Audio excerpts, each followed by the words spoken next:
So I want to start this video off by saying if the title of this book offends you, you should probably read it. It's been extremely helpful for me in educating myself, and I honestly wish I would have read it sooner. Just like not all men is not a very helpful or empathetic statement, neither is saying not all white people are racist. And after reading through just this book, I can confidently say yes, all white people, especially the ones who like to say not all white people. Why do I think this? Because by denying your contribution or participation in a racist system, you are not actively working to educate yourself and provide better actions moving forward. This video is mainly for my white audience, especially those who ran to defend me or protect me. I'm okay. I don't want to be protected or defended if it means that I'm participating in actions that are hurting others or contributing to the racist system at hand. I would much rather be held accountable for anything that I've done or said if it means dismantling a racist system and working towards being better people. I'm also sorry for my previous apology because I really didn't realize why white woman tears are so hurtful and disrespectful, and I will also be addressing that within this video. So what exactly is white fragility? The want to defend yourself from accusations instead of listening and taking educated action. Wanting to shed white woman tears instead of taking a strong and confident approach to making changes and apologizing when necessary. The fear of discussing racism in a way that relates yourself to being racist instead of interrupting comfortability in favor of change. All of this and more are examples of white fragility. So let's address it. To be called racist or to be told that your actions are or have been racist is not to say that you have to be a terrible person. You can be a good person and still actively participate in a systemically racist society and even take actions that uphold those beliefs. So instead of stepping up to defend yourself, which only further adds to the systemic oppression, allow yourself to open up to the need to change and actively work on addressing whatever it is that has been called out. These are not attacks. Separate yourself from the feeling of, but I'm a good person and I wouldn't do anything to intentionally hurt others, and instead align your beliefs with, this system hurts many people, especially and mostly people of color, every second of every day. I may not be fully aware of how my actions are upholding the system, but I will be open to taking accountability if it is brought to my attention. Not only that, but take the active steps to educating yourself. Start with a book, or a podcast, or a documentary, or a docu-series. Whatever helps you to educate yourself the best. You are always going to be the best person to educate yourself because you know how you learn the best. One thing I've learned from all of this, and that the book even mentioned, is that guilt is an excuse for inaction. Consider it like gaslighting. Saying that you feel guilty, but only focusing on your guilt, puts more attention on yourself and your need for reassurance rather than the person that you hurt and the person who probably needs an apology. And if you're only worried about getting reassurance, you're probably also not focusing on what actions you need to take to better yourself. If you truly feel bad about something you did or said, give that person some space so that they can take time to heal, and take that time to educate yourself and come back more confidently so that you can earn their trust. Don't ask someone to give you reassurance if you actively hurt them or even unintentionally hurt them. It's not their job to fix your feelings. I genuinely wish I would have educated myself and even picked up just this book before making my first apology video, because in doing it so quickly, I didn't even notice the negative impact that it had, and I then further hurt and offended more people. It really isn't about white people feeling bad, and we really need to focus less on the feeling guilty part and find comfort in the ability that we have to change and make the right steps to focusing our intentions better. Along with this guilt comes white woman tears, which is also rooted in white fragility. I honestly don't really think a lot of people understand why it's disrupting and why it doesn't actually help, and also why it's disrespectful. So hopefully this will help explain it a little bit better. Instead of stepping up confidently to take better actions, the tears brings the attention off of what was done wrong, back onto the person who was crying, and then takes the attention away from the people who genuinely deserve the reassurance or amends that need to be made.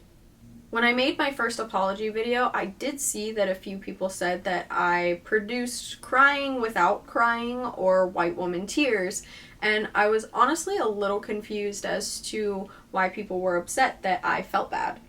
Don't get me wrong, I do feel bad about what I've done, but it's not my place to ask for people to console me for something that I've done. It's my place to step up and do better. So white woman tears really aren't going to help anything. They're only further hurting the people who asked me to take accountability. And all it's doing is basically asking for pity. And that's not what I wanted. I absolutely understand why it upset people though, and rightfully so. And I will be actively working on not crying when it is not my place, and also just not being upset when it is not my place. Because you don't have to produce white woman tears to produce the feeling that comes along with that. If you're upset in any form and it makes people want to reach out and console you, it is still considered white woman tears. And that's why I was so confused. And although I do think I still need a little bit more education, I do understand a little bit better why people were so upset with me. And again, rightfully so. And genuinely, I hope that with this response and me finally picking up a book and doing the education that I needed, that hopefully others will do the same. The same people who made apology videos and were upset about it, or, didn't feel like they understand what's going on.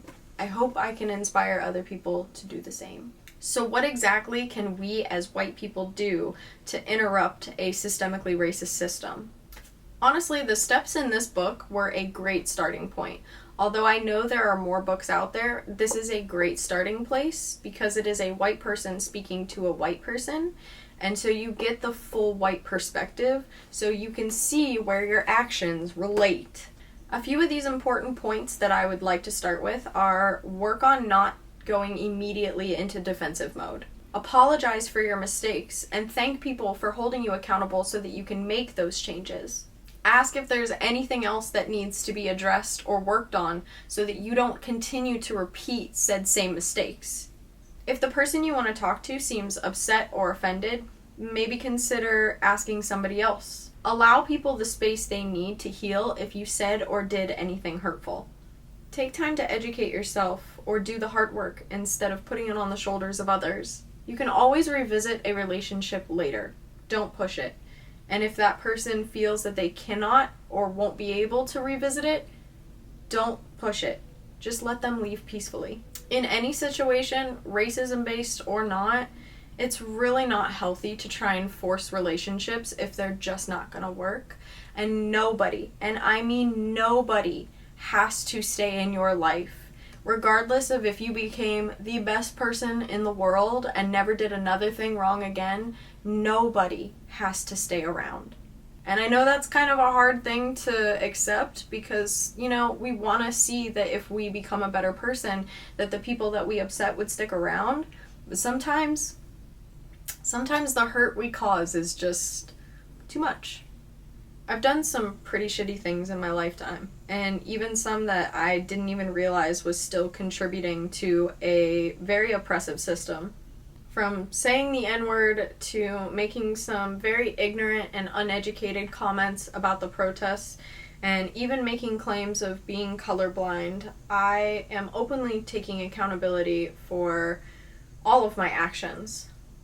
In no way will taking accountability erase my past or make up for a lot of the things that I've done.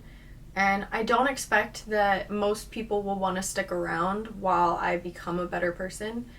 But the goal is to become a better person for the sake of being a better person. To change in hopes of keeping some people around, or to increase my likeness, or even to stop the negative talk that's going on about me is performative, and that's not what my intention is. So regardless of the outcomes, I would like to be held accountable for any and all actions so that I can make the necessary changes. While some things I've done were a lot more obviously ignorant and disrespectful, there are a few things that I would like to address that aren't as obvious. A lot of white people I know have made statements like, I treat people based on the way they act or the way they treat me and not race, or I don't even see race or color, or even color doesn't matter to me. The book even stated that it's impossible to address a racist system if you're not willing to acknowledge race. One of the quotes from the book states, "A common response in the name of colorblindness is to declare that an individual who says that race matters is the one who is racist. In other words, it is racist to acknowledge race." And I want to read just a little more into this excerpt because I feel like this example is very accurate into a lot of ways that a lot of white people think. So hopefully this clarifies. Consider colorblind ideology from the perspective of a person of color. An example I often share occurred when I was co-leading a workshop with an African American man. A white participant said to him, "I don't see race. I don't see you as black." My co-trainer's response was, "Then how will you see racism?" He then explained to her that he was black. He was confident that she could see this, and that his race meant that he had a very different experience in life than she did. If she were ever going to understand or challenge racism, she would need to acknowledge this difference. Pretending that she did not notice that he was black was not helpful to him in any way, as it denied his reality. Indeed, it refused his reality and kept hers insular and unchallenged. This pretense that she did not notice his race assumed that he was just like her, and in doing so, she projected her reality onto him. For example, "I feel welcome at work, so you must too.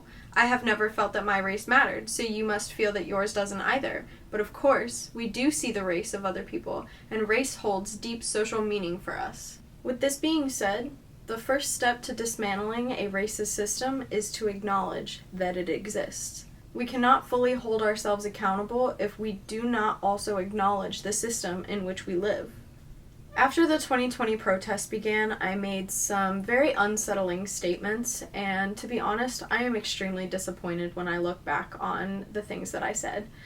I had seen a video of some white people in my local downtown protest destroying a state building, and instead of understanding what was going on, I said that they deserved to have riot gear used against them for destroying the building.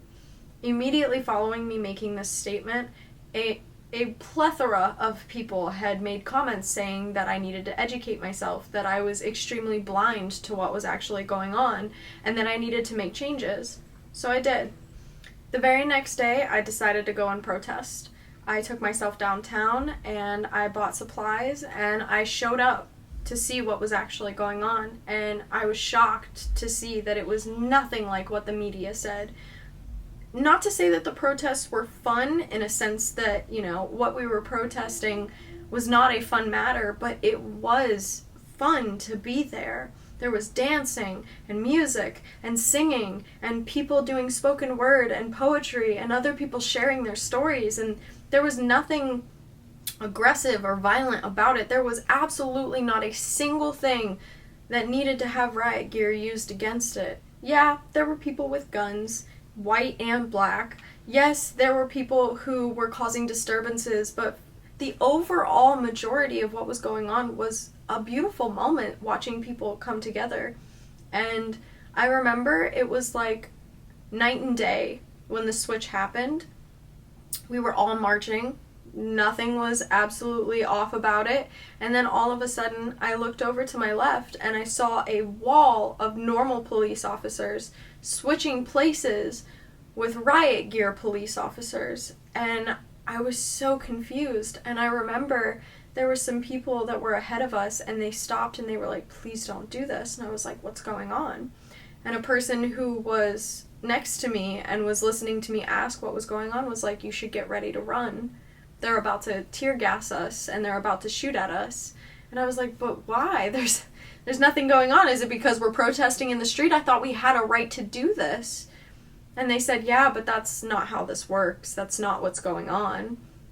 And that's exactly what happened. We made our little loop around the block. We made it back into the center of downtown, right in front of the state building. And it was like they checked their watches and they were like, "Okay, it's time. Let's start releasing gas and shooting." And I couldn't believe it.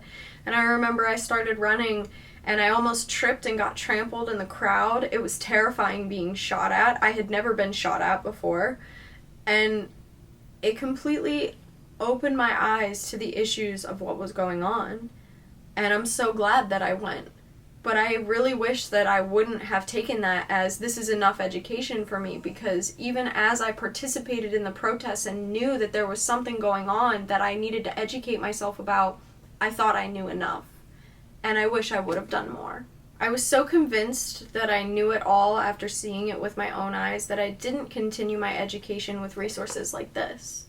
I still firmly held the belief that racism and acts of racism was done by hateful people with immoral intentions. There's much more to racism than just being blatantly racist, and I think a lot of white people need to hear that. There's another little excerpt from the book that I would like to read real quick. Interrupting the forces of racism is ongoing, lifelong work because the forces conditioning us into racist frameworks are always at play. Our learning will never be finished. Yet, our simplistic definition of racism, as intentional acts of racial discrimination committed by immoral individuals, engenders a confidence that we are not part of the problem and that our learning is thus complete. The claims we offer up as evidence are implausible. For example, perhaps you've heard someone say, "I was taught to treat everyone the same," or, "People just need to be taught to respect one another, and that begins in the home." These statements tend to end the discussion and the learning that could come from sustained engagement. Further, they are unconvincing to most people of color and only invalidate their experiences. Many white people simply do not understand the process of socialization, and this is our next challenge. If we continue to view racism or being racist as intentional acts made by immoral individuals, we will never fully address the systemic racism that exists in our system and the part that we play in it every day. I would like to do a little bit more educating myself before I speak any further, but I do think that this book was a good starting place, and I do recommend it if any white people would like to start on their education process, and I'm sure it's available as an audiobook if you would prefer that. By no means do I feel fully educated, and nor do I feel like I ever will be. I want to be open to any ongoing issues and address them with the confidence that I am working towards a better tomorrow. As another quote from the book says, "Racism is complex, and I don't have to understand every nuance of the feedback to validate that feedback. I know I'm not going to understand everything, but I will try to educate myself moving forward." The next few books on my list are Weapons of Whiteness, White Rage, and Why I Am No Longer Talking to White People About Race. If there's any additional resources, education, or actions that I can take, I'm open to it all. I will continue to better myself as a person and a creator, and I will use my platforms with more purpose and better intentions moving forward. And I hope that all of the white people watching will also do the same.